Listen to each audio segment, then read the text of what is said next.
I'm Jenna Hager. I'm the host of Hoda and Jenna on the Today Show, and I'm so thrilled to be here with you in Aspen with these badass ladies, all of whom I have met before and can talk about parenting far better than I can.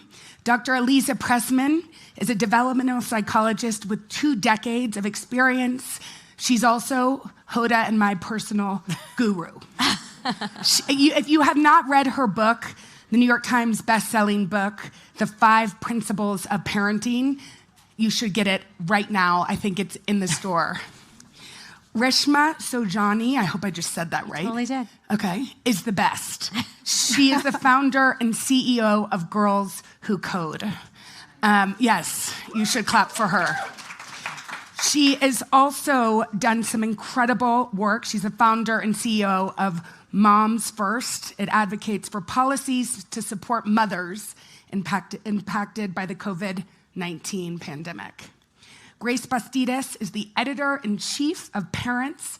She is the first woman of color to ever hold that position in the 100 years of that institution. So thank you again for being here, ladies, and I'm sorry it's a little hot. I was telling them that last year I interviewed Amor Tolls in the same tent, and for one moment I was like, oh my God, I'm gonna faint.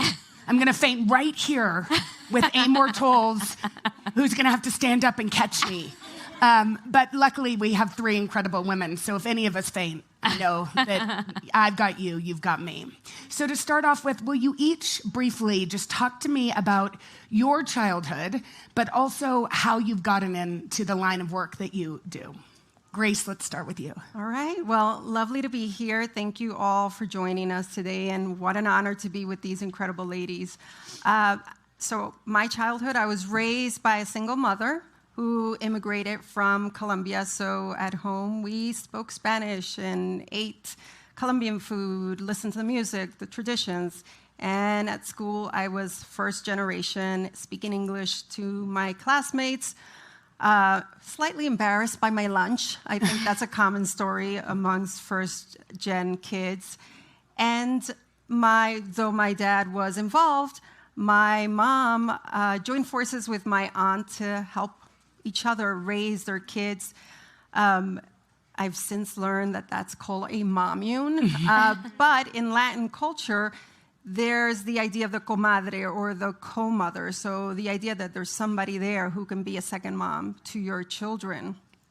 So, and my mom was a very hard worker, worked tirelessly to provide for us. And one of the things that I learned the power of hustle from her, but I didn't learn the power of rest and the need to recharge. So that is what I'm modeling for my children.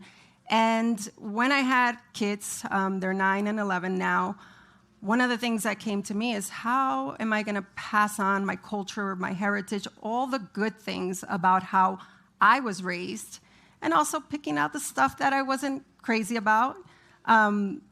And I founded a brand called Parents Latina. It's called Familia now, and it's for the Latina demographic. And that was a passion for me, knowing full well that we are living in a time where more multi-ethnic and multiracial children are being born. And so fast forward to 2022, when I was told, will you be the editor-in-chief of Parents? I said, hell yeah. It's about time, right? Because yes. It's been 96 years since this brand has been founded, and we talk to all parents, irrelevant of their race, ethnicity, walk of life, whatever socioeconomic background. And I felt it was more than time to take that post. Yeah, for sure. By the way, when you said the thing about the mommune, I have my cousin sitting, and makes me want to cry, which this is just group therapy for all of us, sitting in the front row, who, when I had to work my first, for a big interview in Scotland, which didn't come to be, but whatever, she took my child to school on his first day. And I think if you are not surrounded by those women that lift you up in this journey, or men that lift you up, find them, because it is crucial for us that work. Aliza, you really are my guru. Tell us a little, and then let's just get straight into your 5 principles, because they have become a guiding force in my life and in so many.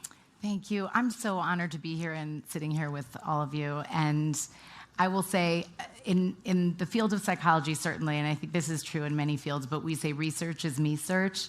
And I am the grandchild of Holocaust survivors, and I was just endlessly mesmerized and probably lightly scarred by constant conversations about what my grandparents experienced. My whole childhood was filled with stories. My grandfather's 99 and still here talking about them. Wow. But it's such a blessing, and it became so important to me to understand resilience. So even in the 5 principles, they're really the 5 principles that are what's in our control, because there's a constellation of features that are not in our control, but relationship, reflection, regulation, rules, and repair is something that we can do ourselves, and it actually is highly linked with resilience. So amazing. Reshma, talk to me about your childhood. You were also a daughter of immigrants. Yeah. And also how you got into this work. Yeah, I feel like I resonate with so much of what both of you said. My parents came here as refugees in 1973. My mother was several months pregnant with my sister, and even though they were both engineers, my mother sold cosmetics, my father worked as a machinist in a plant. And we grew up in this little town outside of Chicago. There were no brown people. It was the 1980s. My name was Reshma. I was so pissed about that. I'd go to Kmart every day, and I was obsessed with getting one of those keychains that had your name on it. Hoda and I have talked about this. Even Jenna was foreign in the 80s. And I'm like, why didn't you just name me Rachel? So it was hard growing up, being Reshma Sajani, having a mom who wore a sari with a bindi on her head, and eating Indian food. And it was a different time back then. And I remember one day somebody had spray painted on the side of our house, "Go back to your own country." Oh, gosh.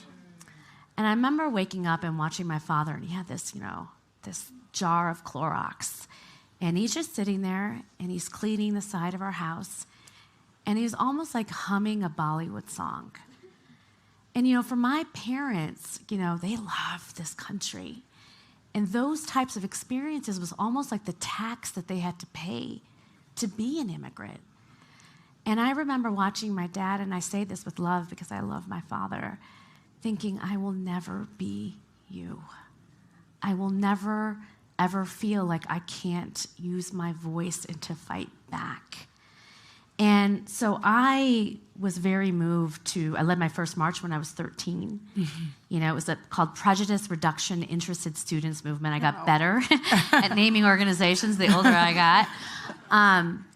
But I feel like God has really put me on this earth to give voice to those who don't have one.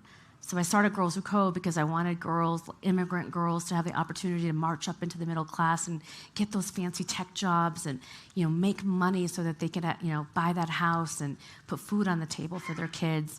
Now I'm fighting for moms because, again, I think about my own mother. I was a latchkey kid, and, my parents couldn't afford the money that they needed for childcare. And so, when I was 8 or 9 years old, my sister and I got the keys, and we'd walk home, 12 blocks from school to our house.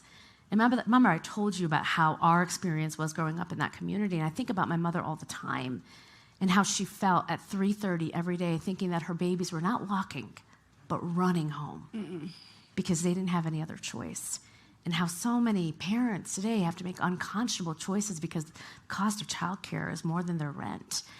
And so to me, I have learned, through my experiences and through my parents' struggles, bravery. And I'm so blessed to, be able, with my 2 boys, Sean and Sai, that they can unapologetically, be brown, be Hindu, eat curry, and have a mom who wears a sari. And it's like we've moved along so far, in our country in such a short period of time.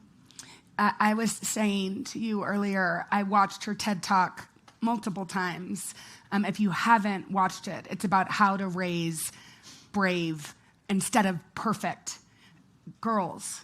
And it resonated so much with me because if I walk down the street with my sister, people will say, y'all are so normal. Y'all, I just love you, you're normal. And I'm like, I'd prefer extraordinary, but I guess I'll take normal. And what I've realized having my own children, I have 3, is that my parents gave us the best gift in the entire world. And that was the bravery to fail. And we didn't just fail quietly in our own home. We were on the cover of People magazine failing, and they didn't shame us for it. I mean, they didn't love it when it happened the second time. Yep. But we were allowed, and I think so much now, both my sister, whom some of you know, started a non-for-profit. Yeah. She does things outside her comfort zone. She has the biggest heart. Yeah. And I'm on television. None of that would be possible without parents that allowed us that. That's right. And failure is such a gift. I always say, like, I don't know about you, but I want to be great. I want to be Serena Williams. And she, like, sits at the edge of her ability to coach you, says, do it again, do it again, do it again. Like, it's never personal. And to be great, you got to make a lot of mistakes. You got to fail. And let's talk about teaching our kids, whether they're boys or girls, to be brave. I want to hear from all of you, but Reshma, because you've really worked in this. And I want this to be kids from everywhere, no matter where you're born, what street you live on. Any advice in bravery, and then maybe Elisa, resilience, and Grace, I'll get to something, empathy from you. How about that? So I came to this topic because I told a story on my TED Talk about learning how to code. So for a lot of girls, when they're learning how to code, it's like this annoying process. Like the semicolon's in the wrong place, you got to do it again and again. And there's a story that my students would always tell me, and it would go something like this. Like a teacher would, a student would call her teacher over, and she'd say, I don't know what code to write. And the teacher would look at her computer screen, and she'd just see a blank text editor. But if she pressed undo a few times, she saw that her student actually wrote code, but then deleted it. So instead of saying, showing the progress that she made, she'd rather show nothing at all. Perfection or bust. I tell this story on a TED stage, and I'm inundated by women who say, I do this too. And by dads who say, my daughter does this too. And the thing is like, when we have daughters in particular, and I think we do this with our sons too, we oftentimes wrap them up with bubble wrap, right? We want to protect them from physical harm, and that extends into emotional harm. And the consequences of perfection are huge, right? You see it in education. Like when women are studying economics and they get a B in a single class, they drop out, right? Whereas boys are like, I got a D, I'm running for president. Like, totally Are you talking about one president? Are you talking about my dad there? Absolutely not. Because I think it was a C+. Oh my God. I don't even know how to go on now after that. But the point is that bravery in many ways is this antidote for perfectionism. And I think in particular with girls, we're going to talk about technology in a minute, right? But the consequences of the like button, the consequences of feeling like you got to do it totally right are enormous for girls. And I think bravery is like such, again, an anecdote. Like when you learn how to code and you think you can't and you're like building a website, you're like, damn, what are the other things that I talked myself out of? When you're walking down the street and someone bumps into you and you learn how to not say, I'm sorry, even though they bumped into you. It's like these, or when you're in a meeting and it's time to ask questions and you just put your hand up in the air, even though you don't know exactly what you want to say. So my point is we have to learn how to do these things with our kids at the youngest of possible ages, whether it's tinkering to learn how to take things apart to build that bravery muscle, whether it's learning how to use your voice in your space and taking up space. Well, there's also learning that you're good enough. And that you don't need to learn another skill set or practice another thing, that you can actually take up space, have power, and use your voice. Elisa, let's talk about resilience and raising resilient children and what you have found in your research. Well, there's an area of bravery that has much to do with resilience. And so I would just say that it is so brave to be a parent. You have no choice but to mess up. You have no choice but to mess up. And so the best we can do is to start to reframe that messing up as a crucial part of modeling for our kids bravery, and that it's okay to make mistakes, and that they're not growing up in a world where their mistakes need to be hidden, but rather we are very open about them and give ourselves compassion. And part of resilience, and I know resilience is a big topic, it always is. People say, even when they say, I want my kids to be happy, I think what they mean, is I want them to be able to go back to happy from whatever experience they're having. Because that's resilience, is coming back after setback, stress, even trauma. The other way to look at it with the smaller resilience would be what I think Maya Angelou says so beautifully, is you can tell a lot about a person the way they handle these three things: a rainy day, lost luggage, and tangled Christmas tree lights. So sometimes resilience is about the big teeth stuff of trauma, and sometimes it's that little stuff where you see bounce back. But the thing that's heartening is that we know from decades and decades of research that the one feature that's environmental, that is consistent across resilience, whether you are more predisposed to being resilient because of your temperament, or whether or not you don't have kind of the natural inclination, but someone was there for you, just one adult for whom you feel loved for exactly who you are and safe to talk to them and just be, that moves the categorization of any of life's stressors from toxic, which can cause massive health problems decades later, and obviously mental health problems, to tolerable, which has capacity to grow you and stretch you and build resilience. So we wouldn't wish these hard things that are above and beyond that would go into that category of toxic stress. But I think we can breathe in this world of perfect parenting that even in that context, having that one adult actually moves the needle. And then the last thing that I would say is we absolutely need some stress for resilience building. So when we have these situations where we're panicked, is this considered like toxic stress? No, it's not, because you're thinking about it, because you're responding to it, and because you're there for your kids. And positive stressors are that last category that you basically just have to be present more often than not, and your kids can experience those smaller things that Maya Angelou was talking about. And that is doable, and that is just in our power, and it's free, and it's across cultures and communities, and it's decades of research, so I really find that heartening.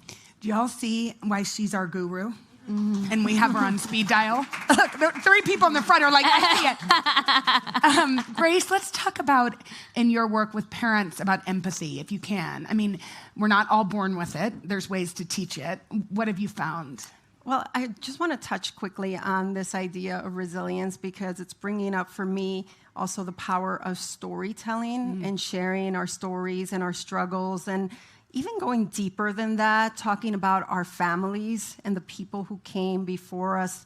My mom taught me about her struggles, and my grandmothers and grandfathers. And there's so much for teaching kids that we've been through challenges, we've been through hardships, and we know how to look forward and get a way out of those situations. So, for people who feel like, I've got no time, I'm so busy, we talk about the busyness of being a parent and how you may not have a moment to just think.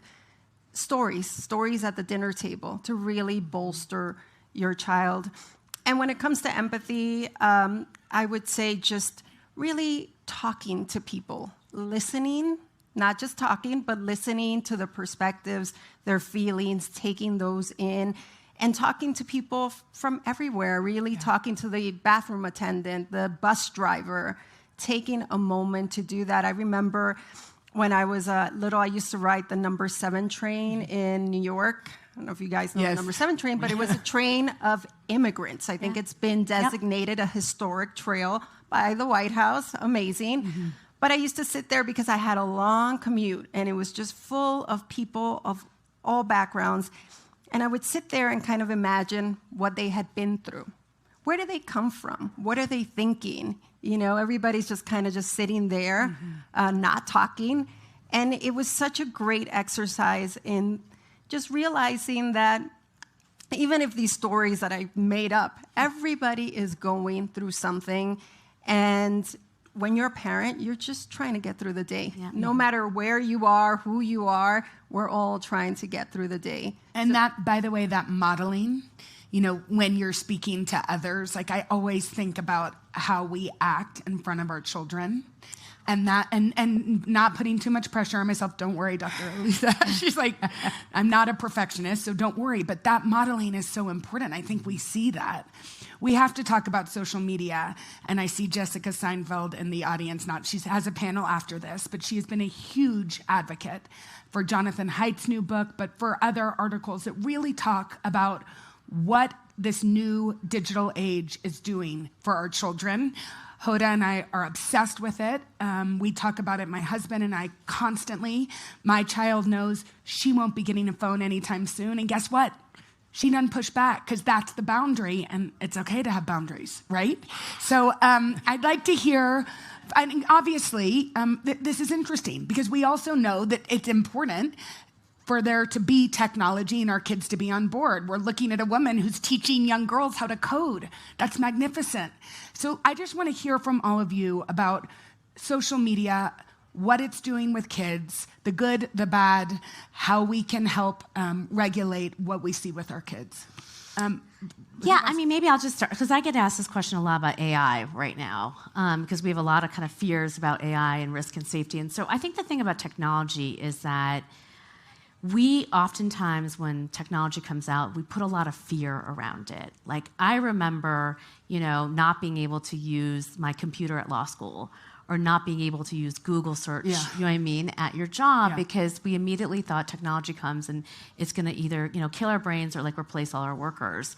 And, when that happens, oftentimes, certain people get left behind, in particular women and people of color. The reason why 50% of Americans that make less than $44,000 a year don't have broadband is because we operated around fear and risk rather than figuring out how to make sure that everybody had access to the internet. I wouldn't have started Girls Who Code if I didn't have a gender gap because we terrified girls and we had Barbie dolls that said, I hate math, let's go shopping instead. The interesting thing that's happening, though, with social media, it's almost like the titans of technology. They literally have contracts with their nannies to make sure that their kids don't have screen time.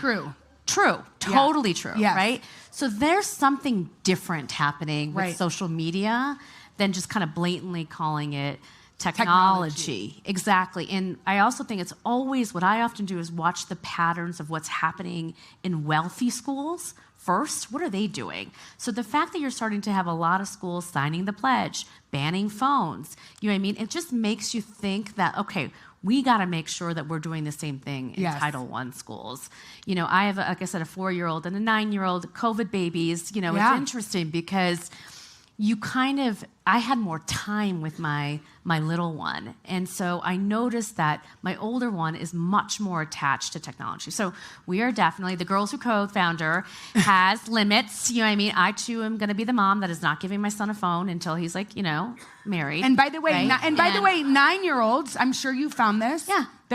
My daughter is going into 6th grade. I would say a third to a half of her class have cell phones. Yeah. And I think if you, Jonathan's book, it's the repercussions on social media on girls are much more pronounced and impactful in terms, and I see this with a handful of my friends who have daughters that are 12 that have contemplated suicide, that are cutting themselves, that are just broken by anxiety. And that is absolutely, I'm sorry, Instagram and TikTok.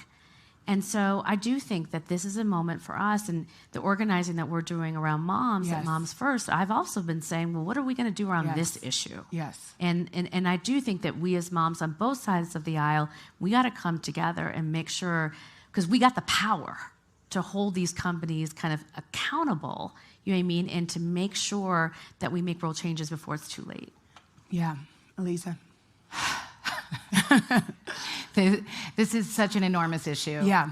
I'm going to play the role of what can you do as a parent in the absence of changes in the systems, although I think that schools are really quickly responding because kids can't pay very much attention. Nobody can pay attention, even if you sleep with your phone plugged in across the room, you have a worse sleep than if it's outside of the room. So I think there are changes that need to be made. We have to make sure that companies are held accountable. But I also think that if there isn't a collective breath of like, we can take this on, our kids are not destroyed, it's going to freeze us up and take us into a place of inaction because we're just so stressed out about it. We're like, ah, this is over. So I just encourage people to figure out, first of all, remember, you have to know your kid. Yes. Some kids, this is very dangerous. This is very dangerous. And that's why, we have to get general laws put into place and we have to have protections. But in your household, there are going to be some kids for whom this is incredibly dangerous, particularly during those very tender years of emerging adolescence and adolescence when you're most likely using social media. And for other kids, it's not as difficult for them to kind of look, not respond, whatever. But what all kids need are rules around it and boundaries and deciding like, what are the spaces this is taking us away from? Yes. So there's no universe where they need to have this in their bedrooms at night. There's no parent that can't just manage that. And it's too much to ask parents. So I would say for parents who have younger kids, this is great. You just say like, we're waiting and and I'm modeling this. But mealtime, sleeping, movement, sources of connection, even when you're in the car, like those conversations that you have, if teenagers are scrolling on their phones, they're not getting them. So the easiest thing for parents to do after taking a breath and kind of gauging how their kids are doing with what little they might have, or if they're just doing so much of it, you see their algorithm is terribly toxic. Yes. Then you need to have a conversation about, okay, we need to dial this back and we need to find out what it's taking us away from. Because I think part of this is when you add this on top of not getting sleep because of this, you're getting the combination of a mental health challenge or diagnosis and no sleep and social media is lethal. Yes. So that's part of it, but it's not that I'm minimizing how big this is, it's that I don't want parents to leave feeling like it is unsurmountable if everybody doesn't take action. Yeah. Yep. And Grace, we have to say this too, is this is different for all parents. Yeah. You've just said, Reshma, that you were a latchkey kid. Your mother, if she knew she could contact you because you were home alone, she would have given you a phone. And we constantly talk about this on our show, that not all families are the exact same. Some parents are working all the time. Their kids are home alone. They feel better about having contact. And we need to know that this is also a conversation around privilege. Thank you very much. So Grace, as a mom, but also knowing that there is this discrepancy, right? And as somebody that speaks with parents all the time, what are you hearing? And then we're gonna have to move to questions because I know you all have so many. I think it's what you all said. It's not one size fits all for all families. And at Parents, we're really focused on building communities and nuances around what it means to be a family. And I also have an 11-year-old going to 6th grade, and it's her 9-year-old sister who keeps saying, when is she getting a phone? Because she knows she'd be next. And I've said, no, we've had these conversations really openly. We talked about other friends' phone usage. And it really does go back to having honest, transparent conversations with your kids. I think we return to that over and over again. And like you, I don't want parents to feel it's another stress, another source of worry, because we carry around a lot of worry and self-doubt and then guilt because we're on social media. Totally. So I think we have to just weigh all these things that we've said here. And in addition, for some kids, particularly queer kids and Black kids and neurodivergent kids, social media may be a safe haven 100%. where they are not necessarily finding support in real life. So that's where they find their people. Yeah. So it's complicated, but we have to take all this into account. I love that nuance, and I also think something you said is so important. The first story I did when I went back to work after having my 11-year-old daughter was I went with a doctor at Harvard who were studying anecdotally what was happening to kids whose parents were constantly looking down at their phones instead of looking into their kids' eyes. And the words that kids were saying, I'm not interesting, I'm not enough for my parents to look up. And this whole generation now, I mean, if that was 11 years ago, these are 20-year-old kids.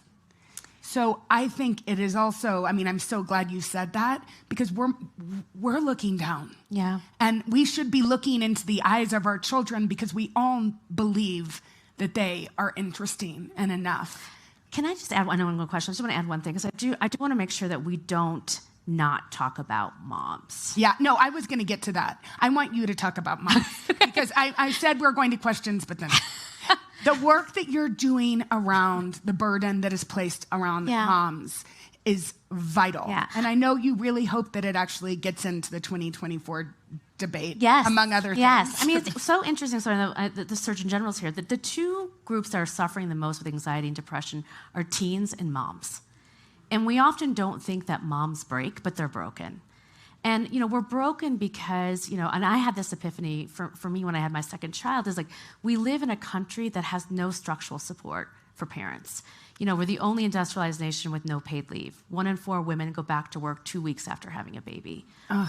We're the wealthiest nation that puts the least amount of money into childcare. A report came out last week that now in every single state, parents are paying more for their childcare than for their mortgage.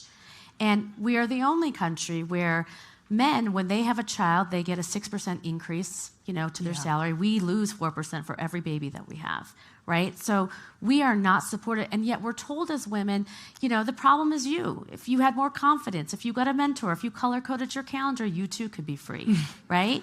It's the structure. And so the reason why we're so damn stressed is because we got no support, right?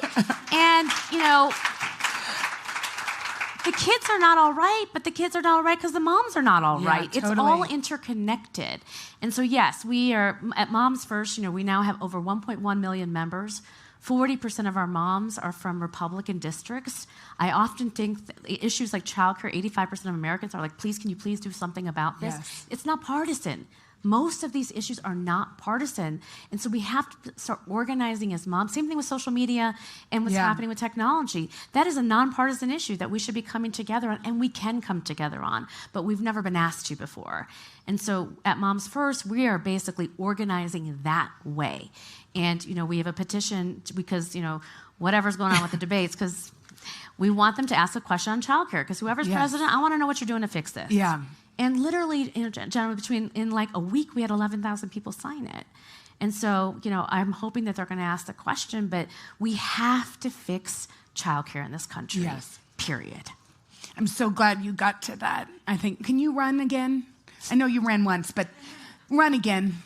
I mean, listen. Right? Can we get a clap? Yeah. Maybe?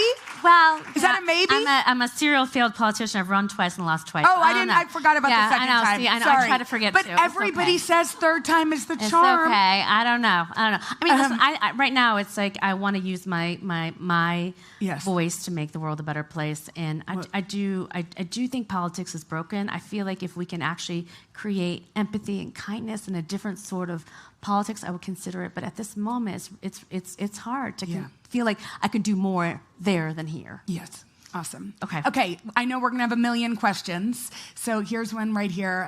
This gentleman in blue. Thank you so much. I'm struck that so much of parenting is kind of geared around success and achievement, not just for the child, but certainly for the parents, particularly in upper middle class families. So I'm sort of curious if you could maybe speak to the place of kind of spiritual values, of things like grace, forgiveness, self-compassion, mercy, things that can really be healing and restorative in the treadmill and drive of what's next and how can we be more successful. I love that question. Who wants to take that? I can talk a little bit about that. So at Parents, a couple of years ago, we did a survey to find out what people value right now, because we looked at the different decades and how it's just shifted a lot.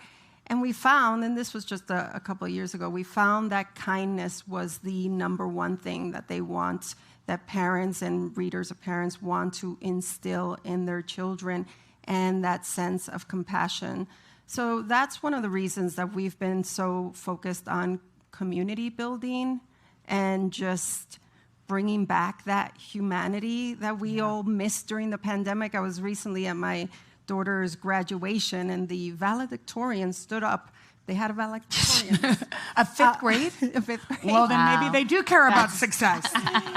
And she talked about COVID and how when, she came back to school wearing her little mask, and I thought, COVID, wasn't that a while ago? No, because in a child's life, that was such a chunk of time. And she talked about how important it was to come back to school and feel friendship and community and see diversity. So we are really thinking about what kindness means, what compassion means, what self-compassion means, because I think that starts with us as well. Yes. And really, we talk about this perfect image of parents and moms in particular, and we are showing that, no, it's not perfect, and it's messy, and it's hard, and we all need to just pull together and know that we're in this together. Yeah. Other questions? One right here. Hi there, thank you.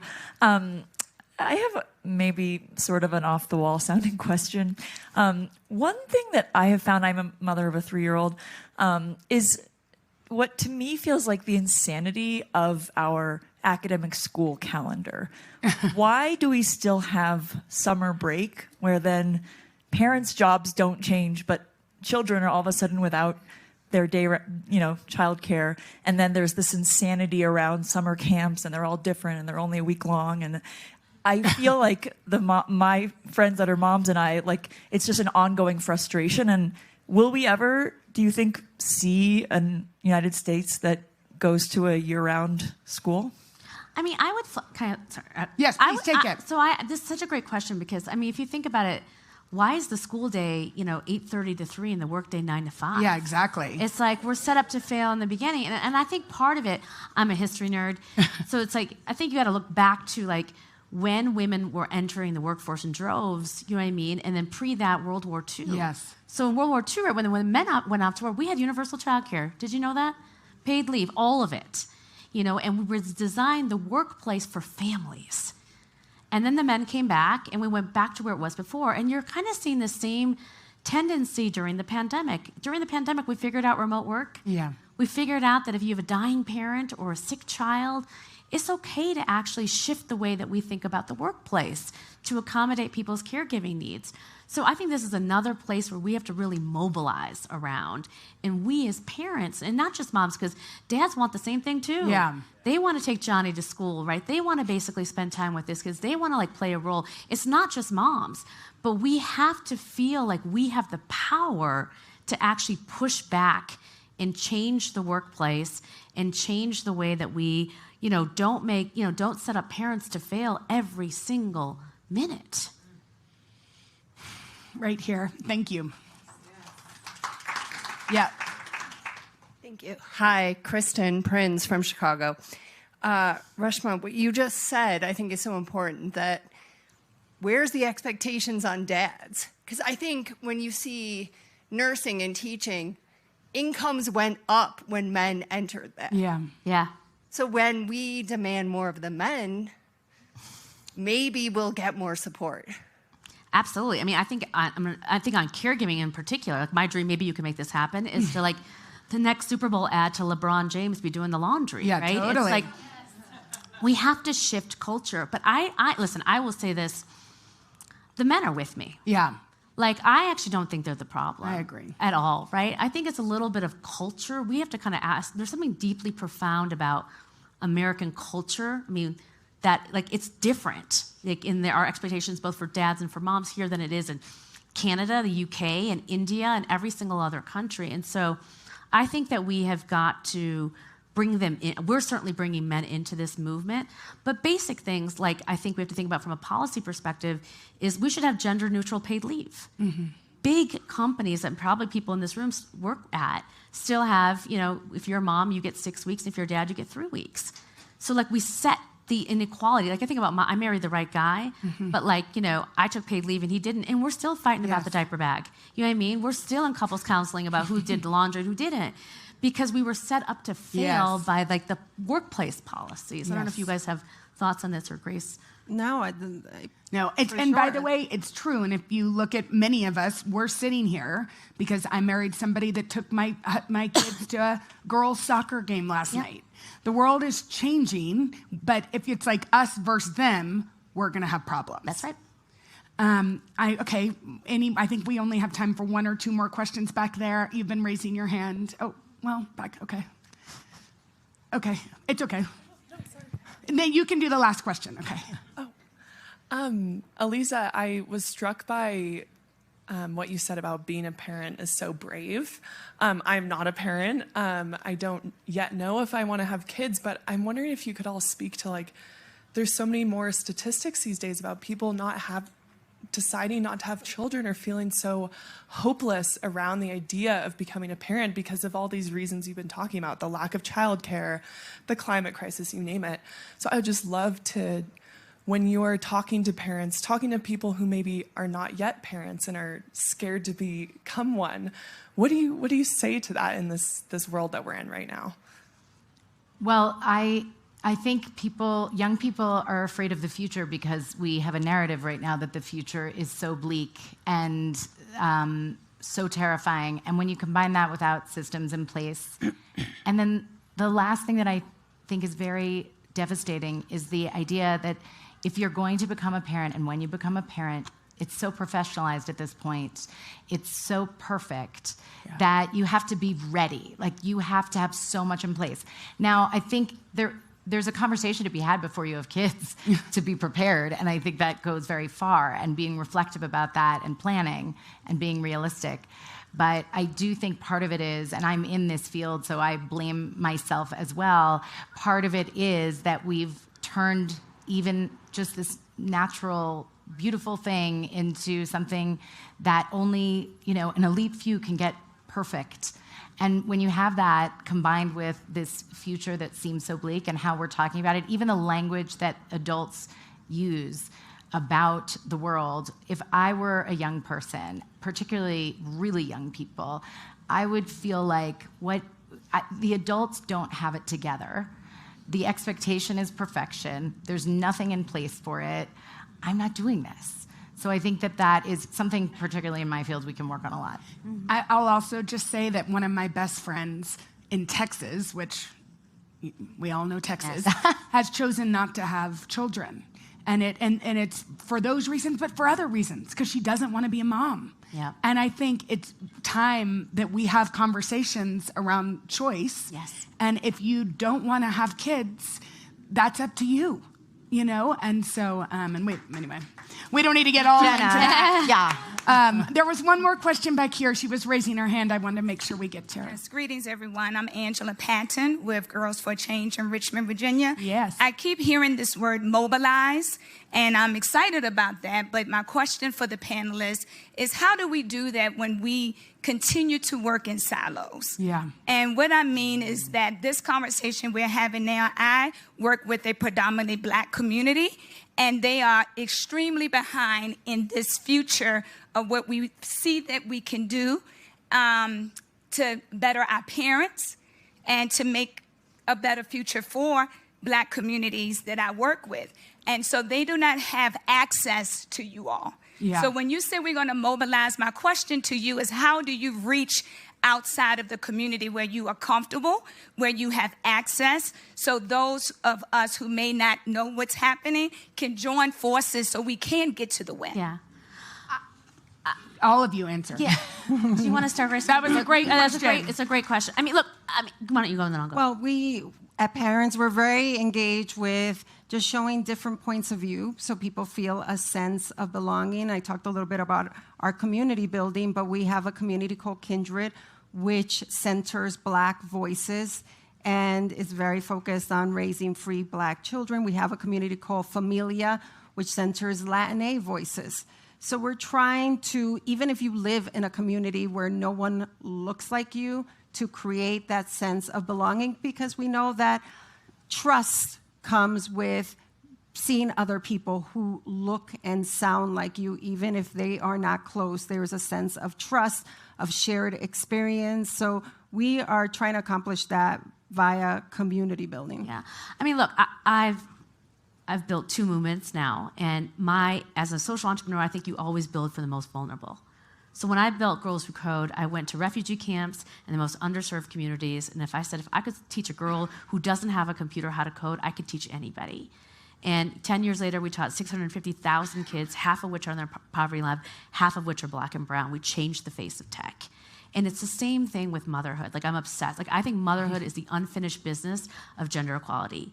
And the reason why we are still fighting for these basic things is because they divided us. Yeah. Why are we divided Yes. between stay-at-home moms Yes. and working moms, single moms and black Yes. moms, Latino moms, Asian moms? We are all moms, period.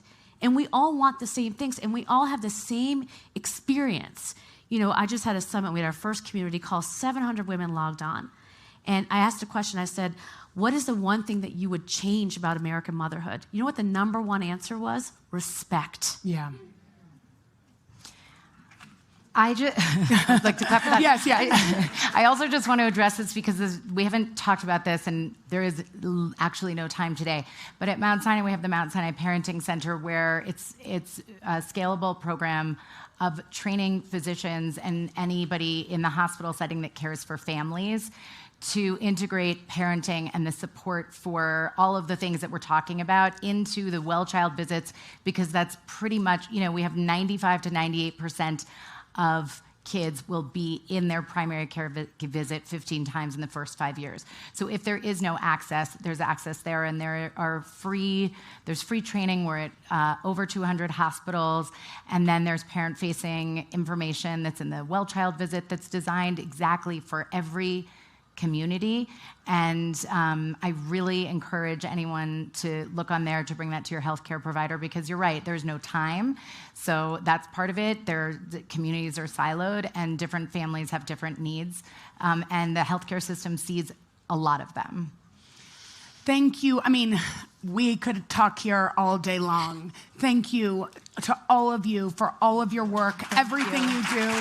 Thank you for being here today. Thank you. Thank you.